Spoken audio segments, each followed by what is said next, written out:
Going through a slump is a normal part of Rocket League. At some stage, you'll notice you've suddenly hit an invisible wall, no longer winning games, somehow unable to hit those shots you were nailing a week ago, and then looking for the quickest fix to get yourself back on track. You're likely going to be frustrated at yourself, at your teammates, and even your opponents who all seem to be peaking on you. So not fair. It's a constant cycle that us Rocketeers will face throughout our time playing this fun yet oh so tilting game. Yet, we all seem to still come crawling back to play it. We get it, Rocket League, you're addicting. Hey, I'm Jack. I've been playing Rocket League since 2016 and have put over 5,000 hours into the game. In today's video, I'm going to show you 5 ways you can get yourself out of a Rocket League slump. There are many different ways you can approach getting out of a slump too, so be sure to experiment with some other methods mentioned in videos here on YouTube. Alright, no more wasting time, let's get into it. The first tip is to stop playing ranked. I'm sure many of you have had that time where you lost a close game and thought, hey, let's just jump into another game and win that MMR right back. But you then lose that next game, so decide to queue again, then again, then again, until you've almost lost an entire rank. Yeah, it happens. The first way to get yourself out of a slump is to prevent it from worsening, and that means no competitive for some time. There's currently something not going right with your gameplay, and somehow playing another 10 games won't suddenly fix it. As hard as it is to say, staying away from competitive gives you the opportunity to catch your breath and save that rank of yours. If you're a sweaty tryhard like me, a 3-life system often works a charm before you decline down into platinum. So, you start your rank session off with 3 lives. If you lose a game, you lose a life. But, if you win the next game, you get that life back. The only thing is, you can't have more than 3 lives at one time.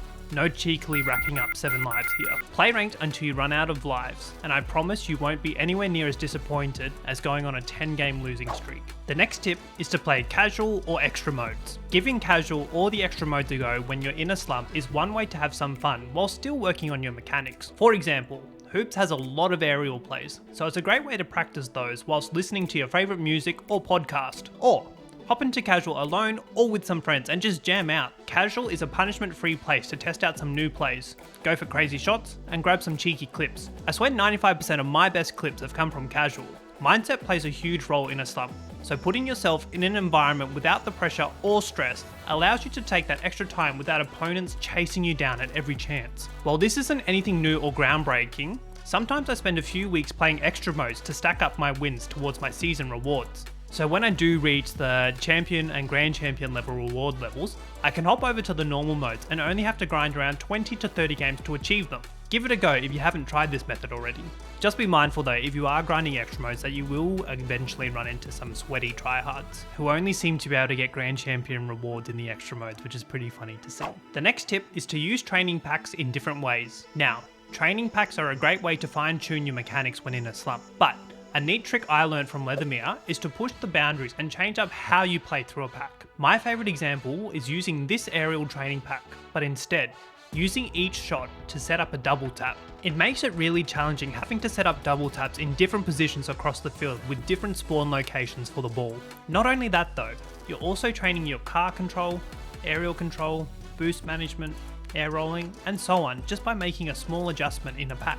Say you've also found a really good power shot pack to help you work on your striking. Perhaps set yourself a target goal speed before you move on to the next shot. 100 kilometers is a very good challenge if you want to give it a go.